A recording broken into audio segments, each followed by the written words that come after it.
So, nandito tayo sa isang parte ng Alitagtag kung saan may kuweba. Maliit lang yung pasukan niya mga buddy.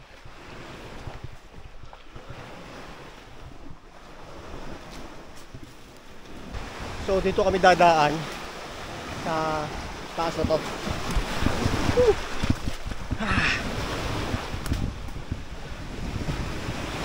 So yung aming pupuntahan ay yung sinasabi na sambahan.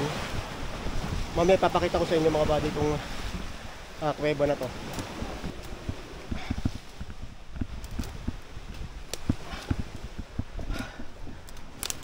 Bali, apat kami na pupunta dito. And nagpahatid na lang kami dito sa bangka. Mula dun sa Kalumala. So ito, dadaanan namin mga buddy. Ayun si parang Gideon. Nandun na.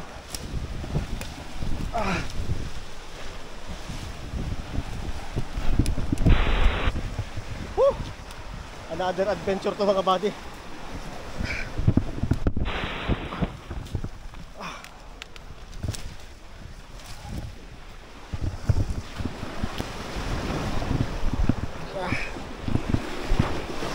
Basa talaga, basa, basa.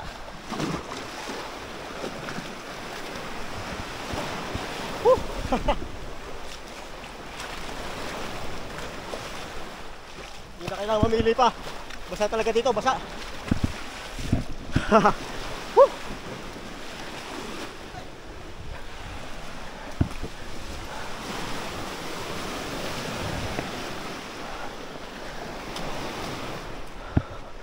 Tingnan nyo naman itong ating napuntahan ito. Yun ang Mount Makulot. So ito ay sakop na ng Alitagtag dito sa may dingin.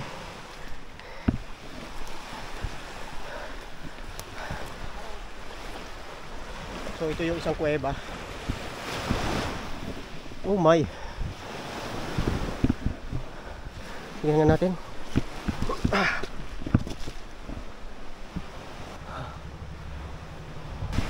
So ilalabas ko na yung mga ilaw. Papasukin na namin mga buddy itong kuweba na to. Ayan. Oh my god. Binapag yung ano? Manok? Hindi manok, yan o. Ano? Ano ang napasok? Manok? Pag manok, ibon. Oo, ibon. Ayan o. Oo. Apat kami, yung mga dala kaming mga lente. At susubukan namin kung gaano kalayo itong kuweba na to. So kasama namin si Kuya Robert saka yung kanyang anak. At pinapakiramdaman muna namin yung mga bagay kagaya ko tuko dito sa sa itaas.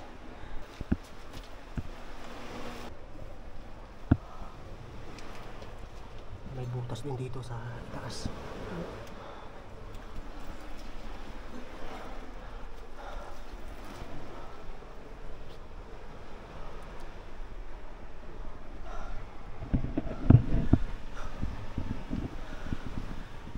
Kasama ko ulit si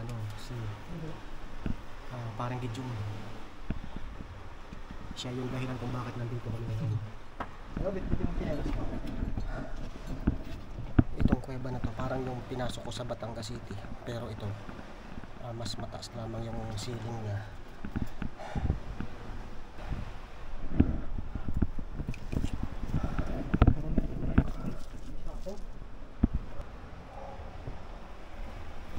Tinitingnan natin yung mga gitak sa lupa. Pero dito sa may kanto medyo malaki yung opening niya.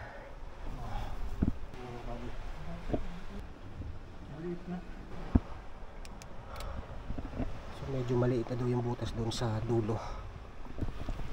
First time mo makapasok sa kanto. So medyo gapang na kami dito. Wala na pare. Maliit na. Maliit na. Hindi tayo kakasya. Daanan ng baha. Oo. Hindi, daanan to ng baha. Kaya ito. Pwede yung makita. Gusto tayo ng baha. Natin. Yan. Pasok ka pre. Ayun. Maliit. Dadapakan. Itong isang to, may butas din ho dito sa kabila, no, sa baba. Oo. Tsaka doon. So dalawa yung butas niya, isa na dito sa taas. Padas kayo nung. At yung isa dito sa baba. Silipin na Hindi natin. nakakasya.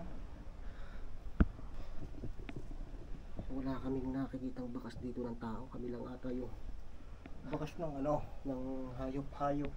Maaaring ibon, bayawak o ano man. Mahal bayawak. No, bayawak na. Oo. Ay, teka, may dumi. Oh. Ayun o. Tingnan ko nga ako. Ayun o. Bayawak pa rin dyan. So ito yung butas niya. Okay.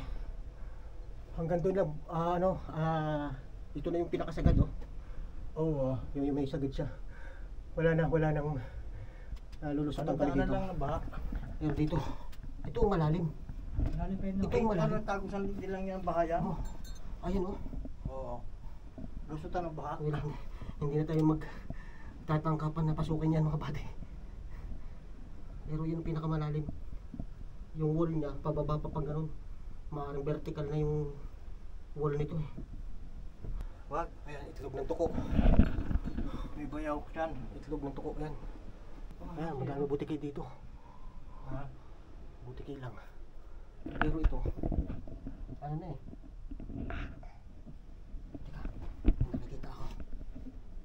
Aba, may tubo. May tubo. Tubo. May bumaba talaga dito. Ha? May bumaba. May tali na nakaabang. Nasaan? Tapos kuweba. Ha? Tapos ano, tapos tubo. Ayun, silipin nyo, dini kayo. May tali. Maaaring pinag-aanuhan to ng kayamanan. Malalim pa yan. Malalim, kasi may nakaabang na tali. Putol na lang. Ayun o. Tubo, kahoy. Kahoy.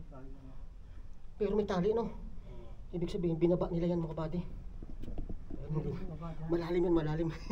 Malalim pa yan. Dapat may dala tayong tali. Oo. Dahil na, baka magdire-diretso tayo sa ilalim dito. Kaya nga, tsaka hindi natin ho alam yung itong anong to, baka mamaya may Tsaka pila walang na pa. punta dyan, no? Malalim yan, vertical ho yan. Vertical, no? Baka palalim yan. Ayun. Ay, may tubo. Kaya nga, Tubo ano? Baka tubo ng tubig? posible naman ho. Wala naman ditong ano eh. Ay, malalim yan. Malalim mo yan. May pumasok rito. Treasure hunter yan. Oo. Ayun no. Malalim yan, naglagay sila ng tali sa gitna ng tubo. Ayun no. Grabe. Malalim yan. Pasok ka natin? Wag. Wala na pre. Malalim yan. Hindi ano natin na pasukin yan pagka yung ano. Malalim tali. Hindi na napakalalim. Kung may tali tayo, pero ang ano dyan, hindi natin alam yung pagdating doon sa dulo, baka mamaya ay malambot ang lupa Oo. at biglang makaguho. Kaya yung pumasok dyan nakatali. Magiging kwento na lang tayo. Oo. Pero, saan ka pinala ba? Bukas. Nakikita mo na ba? Ito mga buddy yung ano, yung sitwasyon ngayon dito. Medyo mainit na rin. Mainit na. Parang palusok ko yan. May lumusok dyan. Pero kung may dala kami tali, May tubo Pwede. tapos may tali sa gitna. pwede Para ba yun? kanilang Oo. pinaka Ang galing lang. suporta. Yung mga ganyang sitwasyon na nakikita natin yung ganyan. Siyempre ina-assess din natin yung yung kaligtasan natin. Bakal. Kapag kayang pasukin, papasukin. Makita lang. Lusungin. Makita lang natin ngayon. Pero kagaya nung makita ko na may talingan na naputol, Makapag-sugbay lang tayo. Susunod, magdadala tayo ay sa seatbelt. ibig sabihin mga buddy ay yung naglagay ng tali na yan dito ay bumaba ng sa palalim yan. At least napasok namin itong kuweba na to. Try natin para may video. Ha? Try natin para... Huwag ka. Ang di natin alam pre, yung kalidad ng lupa na gagapangin natin dyan eh. Baka biglang umus-us eh. Ang papasok na pare, Naka-safety ka, kailangan Oo. may safety belt ka na Mas maganda sana kung may tali tayo na tali, nakatali ka, gagapang tayo, may tali tayo papunta dyan. gagapang ka. At least tali kung magkabig- mula doon hanggang Oo. dito. Ako nakabang dito. Mahaba. Oo, hindi pwedeng pasukin ng Hindi gapang pwede lang yan. walang seat belt. Tunnel yan, para tunnel yan. Mapapahamak tayo dyan. Mga mas malalim pa yun hanggang ilalim. Oo, malalim yan, malalim yan. Malalim yan. Kaya kami nakabang na tali, no? So nakikita natin dito Yan. ay mga itlog ng yan, itlog ng tuko ata ito eh. Malalim Kasi yan. tuko to kanina. Hanggang dyan lang yan. Parang ito ay ano, naging mission din ng mga treasure hunter at hinukay ito. Oo, hinukay nga ito. Tapos ito yung tambak na lupa oh. Eh, ito malalim pa tong ano to, mataas pa tong bunga nito eh. Ito na yung pinakatabo na nakuha nila oh. Ano? Oo. Okay. Hinukay nga ito. Tinilas ko. Labas na tayo. Parang nauga.